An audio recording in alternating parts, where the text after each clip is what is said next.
Global star junior NTR హీరోగా నటిస్తున్న తాజా చిత్రం దేవర. కొరటాల శివ దర్శకత్వంలో తెరకెక్కుతోంది దేవర. తారక్ సరసన బాలీవుడ్ భామ జాన్వీ కపూర్ హీరోయిన్ గా నటిస్తుండగా సైఫ్ అలీ ఖాన్ నెగటివ్ రోల్లో కనిపించనున్నాడు. ఇటీవల సైఫ్ బర్త్డే కానుకగా రిలీజ్ చేసిన బైరా గ్లిమ్స్ విశేషంగా ఆకట్టుకుంది. పాన్ ఇండియా భాషలలో రాబోతున్న దేవరపై భారీ అంచనాలు ఉన్నాయి. మరోవైపు దేవర థియేట్రికల్ బిజినెస్ కు తీవ్ర పోటీ నెలకొంది.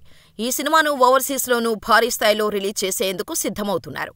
దేవర ఓవర్సీస్ రైట్స్ దక్కించుకునేందుకు పలు డిస్ట్రిబ్యూషన్స్ సంస్థలు పోటీలో నిలిచాయి. బేరసారాల అనంతరం దేవర ఓవర్సీస్ డీల్ క్లోజ్ చేశారు మేకర్స్. దేవర చిత్రాన్ని యూఎస్లో ప్రత్యంగిర సినిమాస్, హంసిని ఎంటర్టైన్మెంట్స్ సంయుక్తంగా డిస్ట్రిబ్యూట్ చేయబోతున్నాయి. ఇందుకు సంబంధించి అధికారికంగా ప్రకటించారు సదరు డిస్ట్రిబ్యూషన్ సంస్థలు. దీంతో పాటుగా దేవర ప్రీమియర్స్ ను సెప్టెంబర్ 26న ప్రదర్శించబోతున్నట్టు వెల్లడించారు ప్రత్యంగిర సినిమాస్. మరోవైపు దేవర 2 తెలుగు రాష్ట్రాల థియేట్రికల్ రైట్స్ ను భారీ ధరకు కొనుగోలు చేశారు ప్రముఖ నిర్మాత సితారా ఎంటర్టైన్మెంట్స్ అధినేత సూర్యదేవర నాగవంశీ. అటు బాలీవుడ్ లో సూపర్ హిట్ చిత్రాల దర్శకుడు కరణ్ జోహార్ దేవర నార్త్ రైట్స్ కొనుగోలు చేసి భారీ స్థాయిలో రిలీజ్ కు అన్ని ఏర్పాట్లు చేస్తున్నాడు.